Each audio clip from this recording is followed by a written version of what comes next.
Today, Joe Biden and Kamala Harris celebrate the Respect for Marriage Act. Jaco Booyens gives us a live update on the southern border, and Kari Lake reveals details of her election lawsuit. We've got all of that and more coming up, and it all starts right now.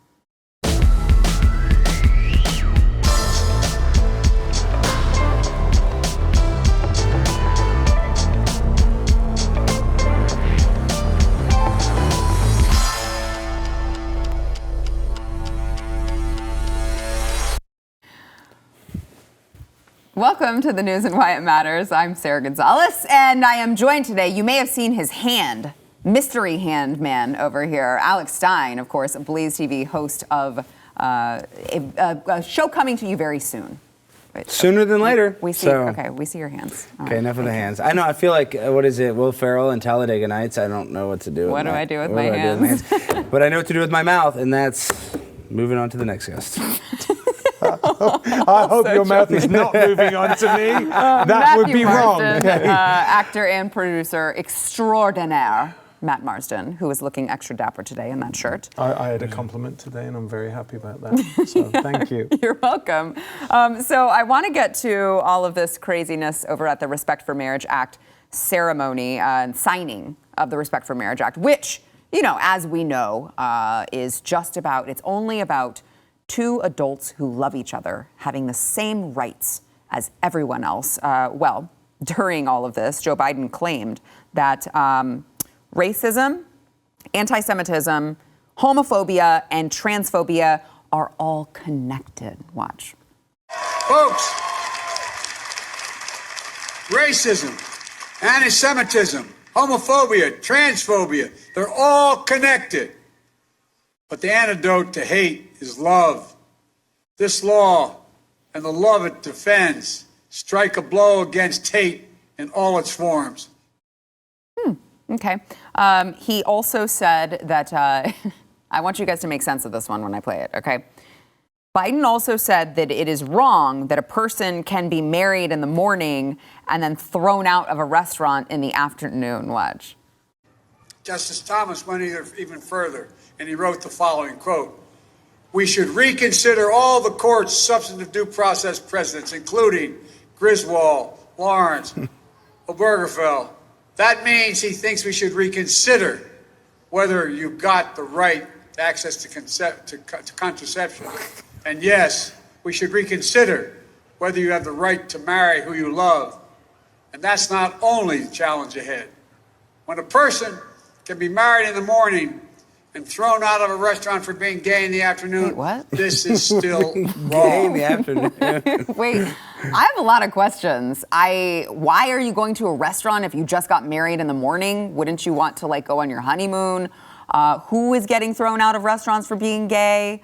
I feel like we already have laws against that. I'm very confused at this point. I mean, it is weird because, they make this social justice issue like, I won't bake your gay cake, and I think that a store should have the responsibility whether or not to say yes or no, but at the same time, it's not like somebody at the grocery store is going to be like, I'm not going to check out your groceries because you're a homosexual, and that's what they're trying to imply that it's like, and it's not like that. No, you already are not allowed to deny service to someone because of their, they've and that's how it should be, and I right. think that's fair, and I think that's right. And honestly, when listening to Joe speak, the second thing he said was off the rails and said, I have no idea what the heck he was saying. But the first one, I thought he waxed kind of eloquently when he said, the only cure to racism, homophobia, transphobia, the only antidote to that is love. And in a way, that is kind of brilliant and that is kind of simple. And I think if we actually did that, if we actually followed that, if his party followed that, then we would be in a better situation politically and socially. But because nobody loves one another and we all hate each other and we feed off that hate, that's why we're going to continue to have constant strife. Well, hold on. So, but explain to me then, Alex, in this eloquent speech. Racism, anti-Semitism, right. Homophobia. All connected, and transphobia, all connected. They're all the same. They're all bad. Okay, so they're connected because they're bad. That's how they're connected, yeah. And if we loved one another, those wouldn't exist. It's like my wife and her boyfriend, Don Terrace. He's not the same skin color as me, but I love him. Did you see? Yeah, because of love. Right. It transcends it all. Okay. So as a man, that has a wife with a boyfriend, I think I can speak on love more than anybody, you know. You're the expert, the love expert, Alex Stein. Well, I did the love doctor. Exactly, I'll You take can it, identify yeah. as a doctor. I do think they're linked. They Okay. are linked in the way that they bludgeon you with them to shut you up. That's how they're linked. That's the truth. And I do think, you know, when you're watching Biden, like, you terrified me actually when you said, "Can you make sense of what he said?" Because I think that's an impossibility. But it does make me think: does he have like a teleprompter in each side of his glasses that he's reading? Yeah. Right? Because, yeah, I mean, he rarely makes sense. I don't know any instance of gay people getting thrown out of restaurants, of anything. I think the most fair-minded people, whether they agreed with that lifestyle or not, would object to that. This is what it makes me think is, why are they focusing on this? What is the reason? I mean, could it be the ridiculous inflation that we're going through, the problems on the It just seems to me to be another issue that everyone's kind of like, oh, okay, all right, oh, well, you know. I haven't seen anyone go, oh, darn it, you know, this is happening. Nobody really cares. We thought it was a settled thing. People have moved on. And it just seems to me to be something that the administration are talking about. It's kind of like, look at this milestone that we've got across that has already been got across before and nobody really cares about. Yeah, well, so I think there are a couple more pieces to this as well.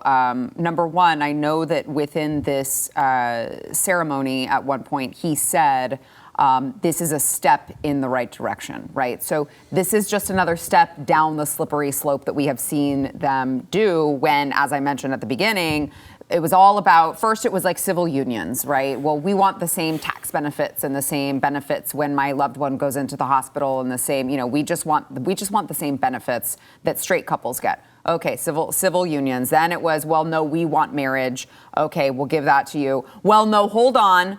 We want the ability, you have to say our pronouns, you have to bake our cakes, even if, you know, it goes against your religious belief. And we've just gone down this slippery slope. And so they keep acting as if this is finally going to be enough and they're going to stop badgering you into supporting their lifestyle. Well, we just heard it from them yesterday. This is just a step in the right direction. We're not there yet. We're not to their end game, which, you know, as we know, there's never going to be enough. You will never be able to cater to them and their lifestyle enough. Point being, I don't think that we have this clip, but earlier, yesterday when he was going on in this speech, he said, we need to challenge the hundreds of callous, cynical laws introduced in the states targeting transgender children, terrifying families, and criminalizing doctors who get children to the care they need. We have to protect these children. So now the conversation has shifted to, let's talk about the federal government telling states that they cannot make laws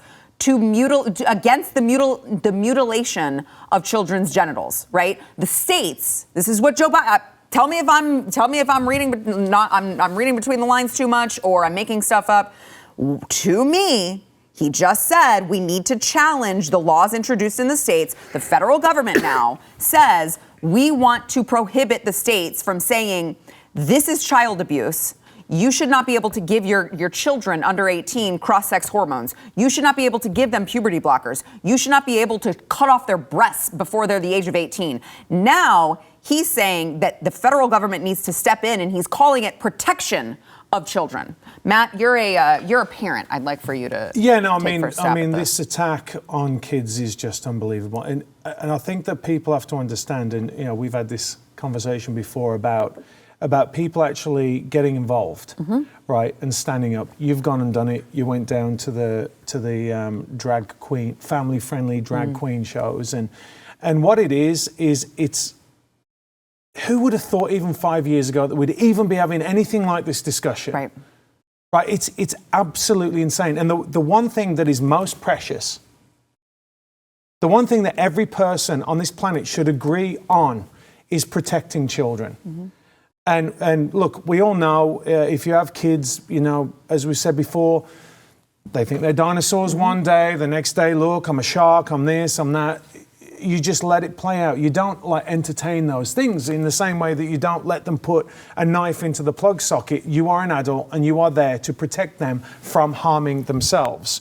And this has been something that's been going on for a long time, where they're saying, you know, it started in Hollywood with parents don't know what they're talking about. Dads are idiots, specifically, right? Dads are complete morons. You shouldn't listen to them. Listen to the kids, because the kids are wise, like they know.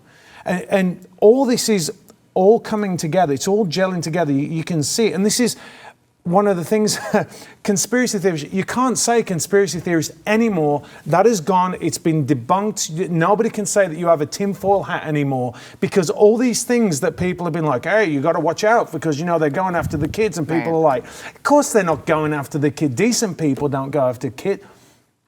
It's what they're doing. It's right there. And what we need to do, one of the issues that I have, and I do understand it to a degree, is people thinking that they can get away with not saying anything. It's all miraculously going to go away, or a few people in the media are going to stand up and they're going to stop it. It's not. It's going to take everybody to get involved, and it's going to be painful. There's no getting away from it.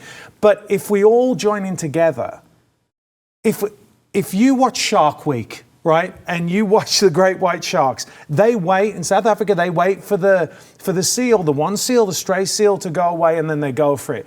If everyone comes together, there is safety in numbers. We have to get involved, because it's not going to end. We can see it's not going to end. It ends when dads, especially dads, I'm talking to you lot, is you got to stand up and protect your kids, right? Because this is not ending. Yeah, it's really disgusting to me to use the term. This is, again, how they tend to weaponize language. They're saying they're the ones who are protecting children, right? Protecting children by chopping off their breasts, protecting children by causing irreversible damage to their bodies, so that, you know, people like Chloe Cole doesn't even know if she can have a baby when she grows up. And even if she can carry to term, will not be able to, you know, breastfeed her baby. All of these children who are going to grow up and have this irreversible damage done to them. You mean to tell me that is protecting children? Well, I understand your concern about the slippery slope effect of the Respect for Marriage Act and its passage. But, you know, as a person that's been invited to a lot of weddings, and I've been excluded from a lot of weddings. I can't imagine why. All marriage is gay, really. I mean, you know, you buy a bunch of flowers, you have to do the ceremony. That is kind of gay. But I get why it's important, and I get why people feel a little threatened, and you can see the direction in which society is going. That obviously there is, you know, some sort of target, and children seem to be the brunt of that. But sadly, until, like you said, we stand up and we bring back the nuclear family, it's only going to get worse. And so the Respect for Marriage Act, I think this is, like I said, I know people say the slippery slope. I really don't think this is the big issue. I think it's more what's happening to the children, like, you know. I mean, I would say this. I think the larger issue of the Respect for Marriage Act, which we've talked about on the program, is that it does not give enough exemption to religious liberty, right? So it leaves the door wide open for people like Jack Phillips of Masterpiece Cake Shop over in Colorado to get sued because you don't want to bake a cake for a gay marriage or for a gender transition reveal cake, because you're saying, I'm not going to create something, unique that is coming from my brain, my intellectual property, for something that religiously I disagree with. There just weren't enough protections for religious liberty. I know Mike Lee tried to interject an amendment that would have protected that. Unfortunately, it fell on deaf ears. And all the Republicans, by the way, because Republicans voted for that as well. I think it was, 12 of them who voted for this as well. So I guess you can't even trust Republicans to protect religious liberty when it all comes down to it. But I agree with you. Like, this is the children thing, because they're giving you a little preview, a little snippet of what they are intending to go after. That's why Joe Biden talked about children. Well, and you can tell it's misleading how they call it the Respect for Marriage Act. Right. They always do that. That's what I'm saying. It's always a smoke screen in order to distract you from what the real cause of their plan is. Just like the Inflation Reduction Act. Exactly. Every time you ask them about it, they talk about all of this green energy. It's like, wait, why is this entire thing about green energy? We thought you were making stuff cheaper. Well, you know, the thing that does puzzle me as well is I would never want to go and force someone to do something for me. Right. I don't get And you that. pay for it. Yeah. That's why And like, I'm gonna why give would him I money? Yeah, I don't know. why would I'm I like- give you money if you hate me? Yeah. But I mean, it's just puzzling to me. And I know in some instances people have actually gone there specifically to force them to do it, Yes. so they Yeah. will say no. Yes. And I'm like, don't you have anything better to do? Like if someone hates Literally you, no. then just don't be around them. Like there are hateful people everywhere. The other thing is, I know this is a shock. Marriage is not about love. Yeah. It's not about love. This is this, two people, they love each other. It's not. It's about creating an environment to have children. And raise That those is children. what I it do agree is. with that, It's yeah. not about love. It's not, oh, you love me, I love you, let's get married. No. And this is part of the problem. It starts with not being educated correctly on what these things mean. Right. Why marriage is even a thing in the first place. Why do people have tax breaks when they're married? So you can have kids. Right. Well, and that's why I'm a little Last jaded. word. I know we have to go because my parents got divorced and got remarried and got divorced. So I'm just saying marriage is a tough thing. It's not an easy, thing that just everybody can figure out. A lot of them end up in divorce. So the fact now that everybody can get married, now it's just going to be more divorces, I think. Yeah, it's just how it's saying. Maybe that's not a good thing. No, I mean, it's just going to be way more. Divorce attorneys are going to do very well with this. They're really happy about it. All right, we got to take a quick break. We'll be back with more. First, we want to thank our sponsor, Moink. So I don't know if you guys realize this, but like 60% of United States pork production comes from this one company. They're owned by the Chinese, and their hogs are given something called ractopamine, which apparently is banned in like 160 countries, including China, by the way. But you're going to find it in your grocery aisle every day. That is why you need to try Moink. They have the best meats you could ever eat. It's grass-fed, grass-finished. They've got beef and lamb. They've got pork, chicken, wild-caught Alaskan salmon, straight to your door. You're going to choose the meats that are delivered in every box so you can be sure that it is going to be something that you are going to love. We love Moink meat over at our house. My son is obsessed with their bacon. We've had their fillets. We've had their pork. We've had it all, and we have loved all of it. You got to keep American farming going by signing up at moinkbox.com/news right now. You will get free filet mignon in every order for a year. Yes, I said free filet mignon in every order for a year. This is for a limited time only, so do not sleep on it. Could make a great Christmas present over at moinkbox.com/news. That's MOINK box.com/news. BlazeTV contributor Jaco Booyens has been at the southern border for the past few days documenting what he is seeing. He joins us now to give us an update on the state of our southern border. Jaco, how's it been going? Hey, Sarah, thank you for letting me be on. Look, we have a major problem at this border. We're now told that close to 4,500 people per day are going to be released into the streets of El Paso, with not even clearing through NGOs. They're now just letting them come through the border wall and just releasing them into the streets of El Paso. Wow. So we're creating a homeless class. I want to show you here. I'm talking about children, Sarah. Little kiddos.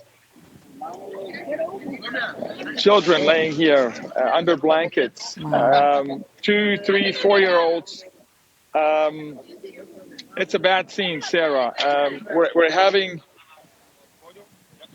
We're having all over the city high-speed chases, breaking and entering. There was a fire started yesterday in a dumpster which burned a whole building down by a migrant. We're creating a homeless class in our country that's going to overrun this city for sure. Do you know if any of these migrants that are, being processed and released into the country with nowhere else to go, has anyone talked to them? Like, do they have a plan? Do they have a sponsor? Do they have anywhere to go? Or they're just going to set up shop in El Paso forever? Yeah, so we're down here filming a documentary, so I've done tons of interviews. One of the interviews this morning was with a nurse. The nurse was told they could get a job here. The nurse had contact with her family, lost contact with the family, is completely destitute. We interviewed a lawyer, a tradesman, people who had jobs in their country, Sarah, who had homes in their country, countries that are not qualifying for asylum. They're being coerced by the Biden administration to come here, and they're now homeless. And so, no, there's no plan. The people behind us here, they've been living on the street here. They'll be here forever. They're going to occupy this city, start moving north. I was with 5 shelters today, homeless shelters for American homeless. They can't take American homeless in. The migrants now are homeless in the United States. They will resort to trafficking, exploitation, debt bondage, slave labor. It's anarchy. It is a full-blown invasion. So, Jaco, I think it's really important because I say this a lot, but I think it's important to hear it from someone who is literally right there seeing it with their very own eyes. I always hear from the left that we are not the compassionate ones. They are the compassionate party when it comes to illegal immigration. And how could you deny someone just looking for a better life? But I would say I don't think it's compassionate when I hear you talking about all of these, cities being overrun, Americans having to deal with what's going on in their cities. And then, of course, the illegal immigrants who are promised all of these things, and now they're sitting behind you with their children with nowhere to go. That doesn't sound like compassion to me. Well, Sarah, is it compassionate to this child? Is it compassionate to this child laying here on hard concrete in 40-degree weather? Is that compassion? Having that child, I interviewed this family, traveling 2,000 miles. Again, is that compassion? Is this compassion? The Red Cross is now stepping in. The UN is stepping in. Joe Biden single-handedly has now created a homeless class in this country. The lack of compassion is to lie to somebody in Guatemala, Honduras, Cuba. And sorry for the camera here. We got some issues. But the lack of compassion is to lie to them, to say, come to America. You're going to have a job. It's the land of milk and honey. We watched guys last night cross the interstate getting run over by cars, a high-speed chase, killing Americans. These are homeless people. They're going to be homeless indefinitely. You're not allowed to hire these people. They don't have legal work permits. They're being processed into this country, 4,500 a day in one city, Sarah. Crime in this city is going to spike. So it's absolutely inhumane to displace somebody who has a job in Cuba as a nurse and say, come to the U.S. And that guy told me this morning in an interview, I'm homeless. I've never been homeless in my life, sleeping on the street. He doesn't. They told me today that the men are afraid to be abused, stabbed, robbed. This is looking like downtown LA, tent city, and half of them can't speak a word of English. Matt, I see the anger on your face, and I wanted to give you a chance to talk to Jaco. Yeah, how you doing, Jaco? It's Matthew. Hey, brother. This is just unbelievable. I mean, I know that you've seen this all over the world, but this is just utterly staggering to me that these people are coming. They're being lied to. Mm-hmm. I mean, it's completely unfair, right? They're being lied to. And again, the party of compassion they don't care about children at all, do they? I mean, what are the kind of things are you seeing out there, Jaco? I mean, can you give us a little bit more detail on that?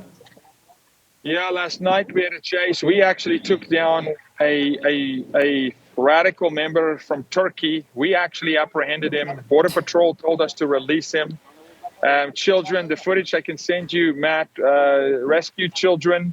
Children are being trafficked, they're being sold. We went into brothels last night in Juarez, infiltrated. I had an interview this morning that we now know that the Mexican National Guard, Matt, your head's gonna explode. Hear this. The Mexican National Guard, and there was a lawyer who told me this from Cuba. The Mexican National Guard, they're the ones kidnapping migrants in Mexico. They get on a bus, they reroute the bus to a warehouse with children at gunpoint, and they force them to pay 500 pesos to 5,000 pesos per person before they get released to the cartel. They're being kidnapped in Mexico. The children I interviewed this morning were kidnapped. The mom says she doesn't know what happened to her children when she was not supervising the children. When the kids came back, they're drugged. The kids come in here, they can barely move. They're telling us they put a powder in their food in Mexico before they bring them across. I mean, Matt, dude, this is not the America, brother, you and I immigrated. No way. No way can we have children sleep on concrete. Look at this. And now you got the Red Cross and FEMA and these guys operating in an American city. And this is, it's anarchy. And listen, it's all over the city. This is one spot because I happen to just be here because of these children, because I'm tracking these two kids. This mother here just about an hour ago, took pictures of these kids. A car pulled up. The little feet are sticking out here, right? A car pulled up, and she took the pictures to a vehicle and showed a guy in a vehicle pictures of her, supposedly her own children. So we're hanging out here to try and track where these kids are going. My flight leaves in 2 hours, and I don't want to leave because we track these two kids. I don't know. She took pictures of her kids to do what? To sell them, to use them as leverage. And this is the scene. And I'm in an American city right now. Jaco, it looks like a lot of them are wearing masks and stuff. I know this is random, but are people trying to vaccinate them or like trying to do anything weird like that? Like, is anything like that? I know that sounds weird, but there's nobody trying to do Alex, any Alex, medical it's help? a really good. Alex, it's a good question. It's good to talk to you, brother. They're not. I was out on the border. If you see the footage, I'm going to release it to the Blaze. I'm standing with Border Patrol. They don't ask them where you're from. They don't ask. They ask them what's your name. You have to be vaccinated. By the way, I have not in 3 days on this border seen HHS one time, Health and Human Services. They are nowhere to be found. Last night when we apprehended a guy, I was in a building today, Alex, with kids and people sleeping in urine, laying in urine. Yeah. Wow. Okay? You talk about health risk to America.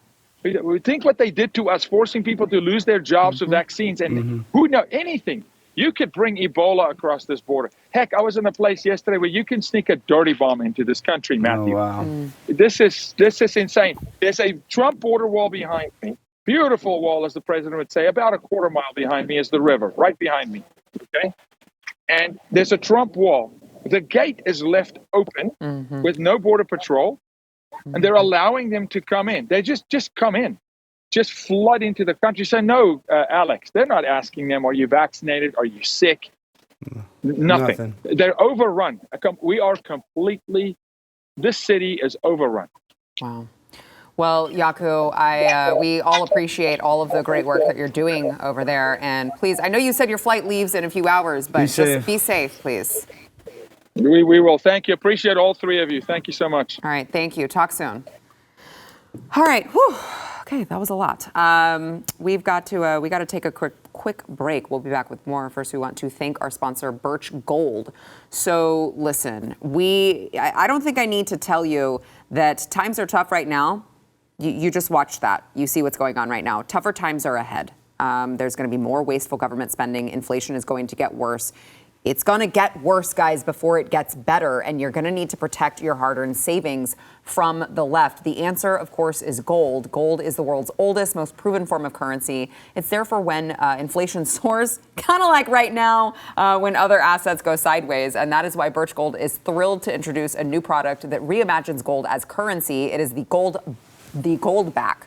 This month, you'll get a free Goldback for every $5,000 purchased when you convert an existing IRA or a 401k into a precious metals IRA with Birch Gold by December 22nd. So you don't have that much longer to do it, guys. Make sure that you jump on this. They're going to help you own gold and silver in a tax-sheltered account. You can text the word Y to 989898. They're going to send you a free information kit on gold, and then you can talk to one of their precious metals specialists.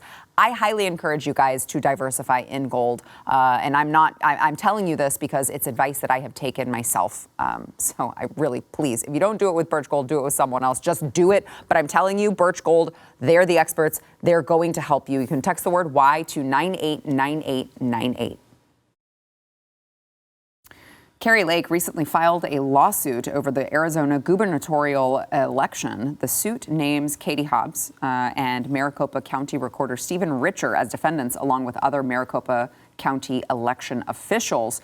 It claims that their alleged misconduct nullifies the results of the election in Maricopa County and that their actions wrongfully led to the state naming Hobbs as the winner.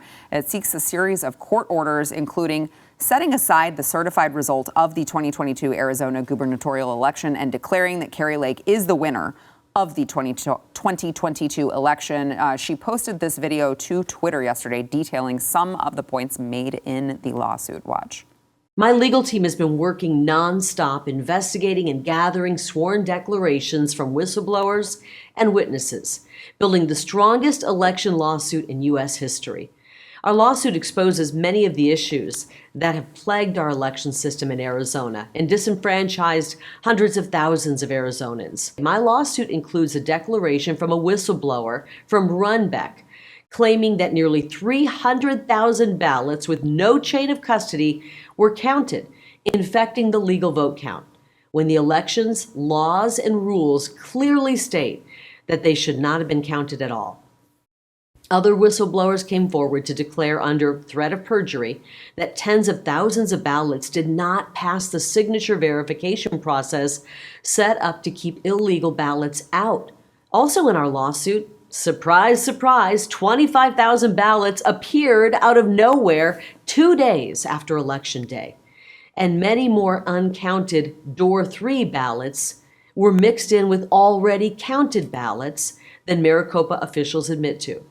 Of course, and then there's this. The Election Integrity Project obtained this email showing Katie Hobbs used the Secretary of State's office, her position as Secretary of State, to petition Facebook to censor what she claimed was misinformation. This email was sent to a misinformation reports address at CISA, and the subject reads, "Fake statement by Arizona worker about fraud." The email says, "Hi there. This post was on a private Facebook page. I've included a screenshot. Thank you." And it is, of course, from Katie Hobbs' office. It's kind of the whole reason we've been saying this is maybe a conflict of interest to have the woman who is head of making sure the election is secure running for that position to lead the state. Perhaps we should have some sort of accountability. Perhaps she should recuse herself from overseeing this. And now we're seeing the same types of fortification measures that we saw previously in 2020, which, as we know, was the safest and most secure election of all time. I don't wink very well, but I did it anyway. It's unbelievable. Isn't this just unbelievable? Again, this is not America to me. And one of the things that I don't understand is when you see things like this, especially on social media, people will go, "Oh, she lost, cry more." I'm like, look, at least the division is never going to go away, right? Because nobody's going to believe this election, even if they're like, okay, well, we won and we don't care, which is what it is, right? I mean, of course, but they also on the surface claim that they care about democracy. Everything's a threat to democracy. So it's never going to result. There's never going to be any kind of cohesion, people coming together, not because everyone's going to doubt it. So doesn't it benefit everybody to have a fair election? Transparent. A transparent one. You might not like that the person that wins, but at least you can go, okay, well, we lost and that was a fair election, so we got to get on with it. Now it's like this murky kind of, well, did they really? And then on one side they're really annoyed. And by the way, let's go back to 2016. Kind of said it the other way, didn't they? It was, oh, no, that was a cheat. That was cheating. Yeah. Is it in Afghanistan? They had their elections and in Afghanistan, they got it right? When people were threatened with their lives, you know, the women going out and giving their thumbprints. And we can't do it in America in one day. Are you kidding me? The greatest country on the face of the earth can't get their elections right? It is absurd, and we shouldn't accept it. Yeah. Well, and what happened in Arizona is obvious because you could just tell the energy that Katie Hobbs had was similar to what Trump had in 2020, and then miraculously Joe Biden, similar to Katie Hobbs' campaign. Kari Lake had the same energy that Trump did. What did I say? Katie Hobbs. Excuse me. Kari Lake had the same energy as Donald Trump. But Katie Hobbs did the Joe Biden campaign where she just hid in the basement, and somehow, some way, she won by just enough votes. And, you know, I just think that where there's smoke, there's a huge fire, and we're never going to have actually true election integrity, I don't believe, now with ballot harvesting. And so I have very little hope for the future, because this is why. Even if, and I think this is the same, I think you kind of teased it with the 2016. With these people, it's like the ends always justify the means, you know? And so they don't care if they cheat to win and they won.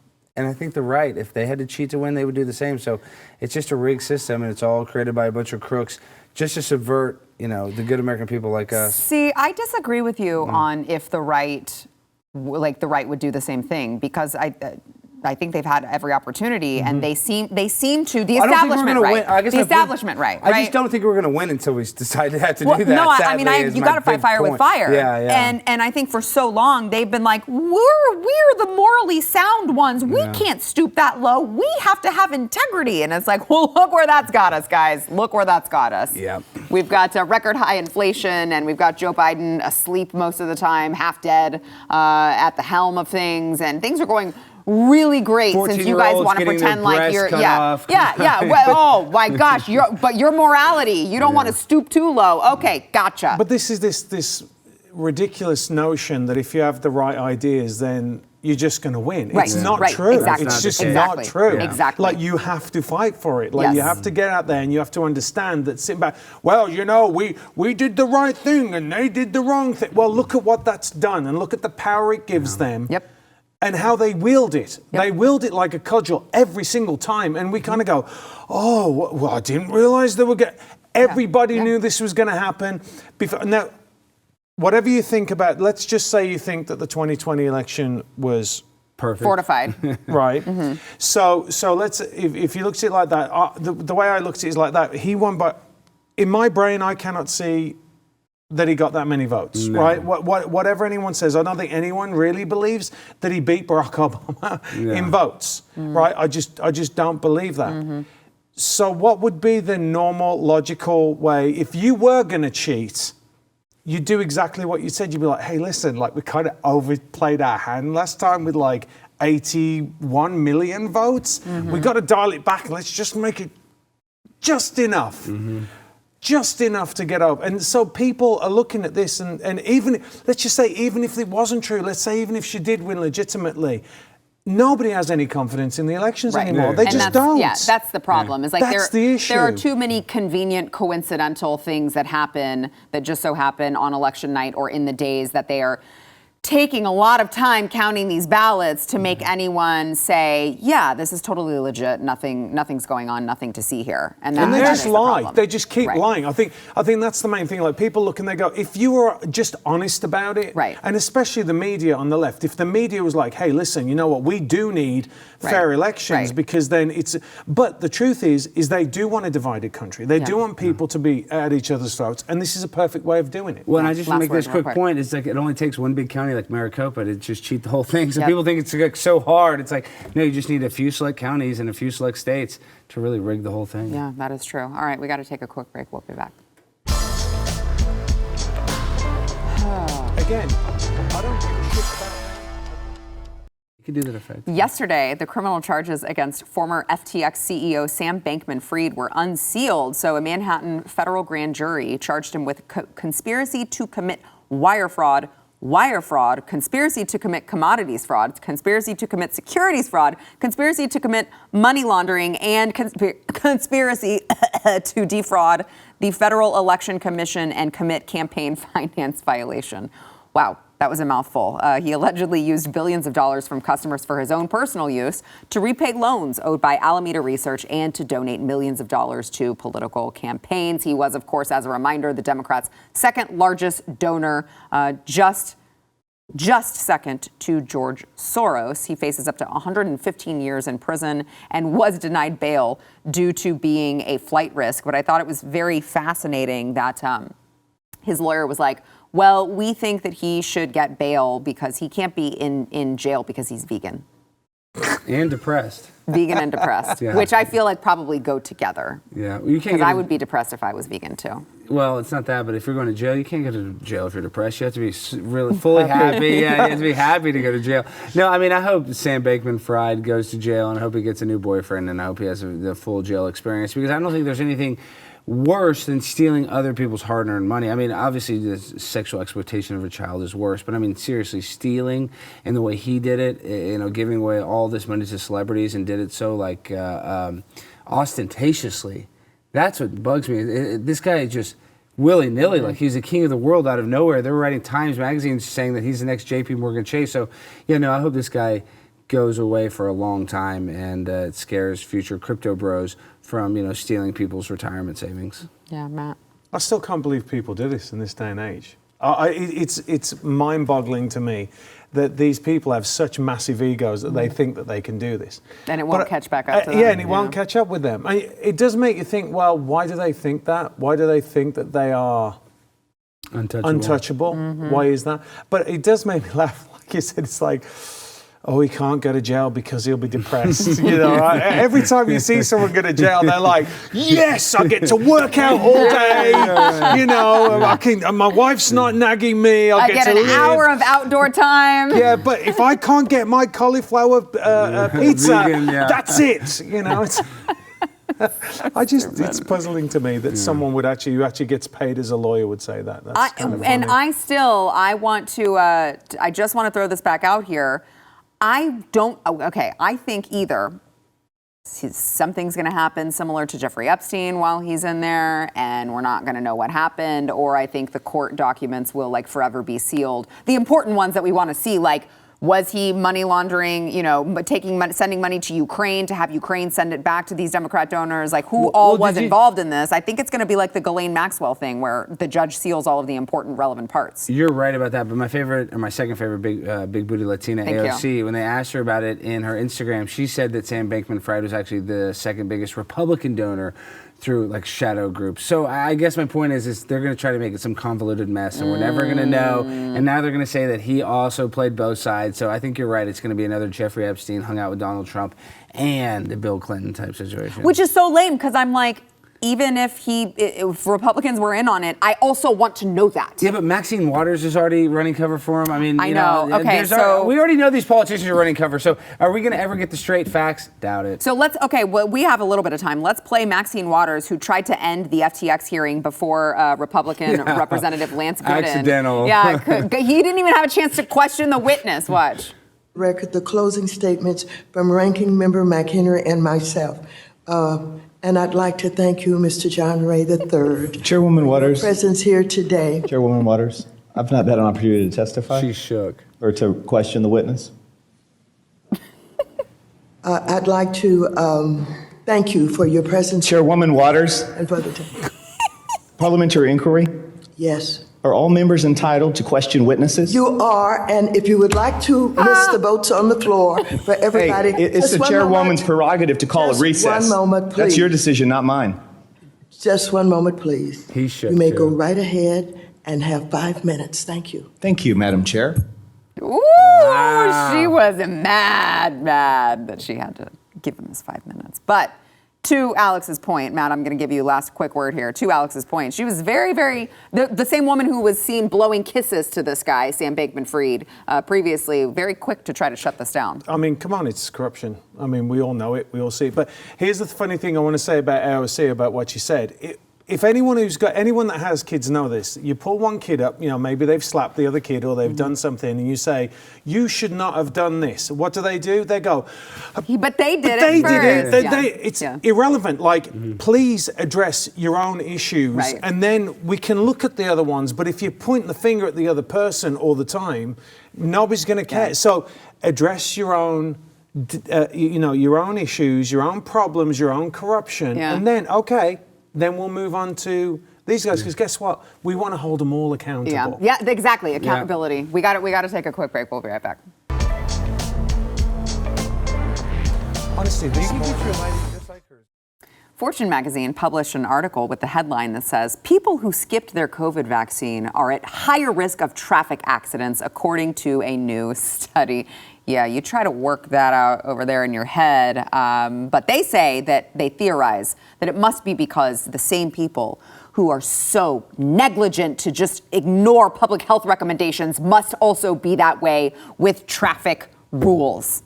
Must be the case. Conspiracy theorist here at the table. Well, actually, driving-related heart attacks are up, and Google searches up 10,000%. So I don't know if I really trust that. It's because they're getting hit by the people that had the vaccine. Oh yeah, that's what it is. Yeah. Just saying. It's not the mask rides up. Pericarditis or myocarditis. The drivers who got the vaccine, who are going into heart attack, are hitting these drivers who were unvaccinated. I got it. You guys just worked it out. Solved it. Wow. Yeah. Good job.